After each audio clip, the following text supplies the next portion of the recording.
আমরা প্রত্যাশা করছি যে আইন শৃঙ্খলা বাহিনী তারা গত রাত্রেও চেষ্টা করেছেন, আজকেও নিশ্চয়ই তারা তাদের সেই চেষ্টা অব্যাহত রাখবেন যাতে মানুষ জনগণ একটি শান্তিপূর্ণ অবস্থায় তাদের ভোট প্রদান করতে পারেন।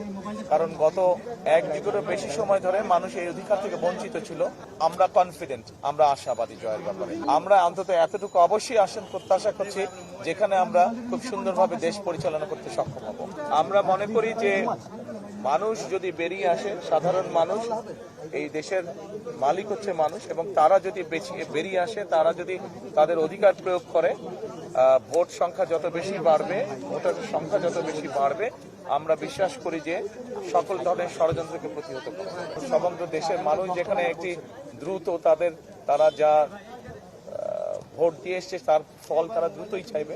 আমরা আশা করব যে নির্বাচন কমিশন চেষ্টা করবে যাতে দেশের মানুষ দ্রুত তার ভোট প্রদানের যে ফল সেটা তার শেষ মানুষকে। নির্বাচন যদি সুষ্ঠু, নির্বাচন যদি নিরপেক্ষ হয়, নির্বাচন যদি বিতর্কিতহীন হয়, তাহলে অবশ্যই কেন মেনে নেব না, সব দলই আমরা মেনে নেব। কিন্তু অবশ্যই একটি শর্ত আছে যে নির্বাচন নিরপেক্ষ হতে হবে, নির্বাচন শান্তিপূর্ণ হতে হবে।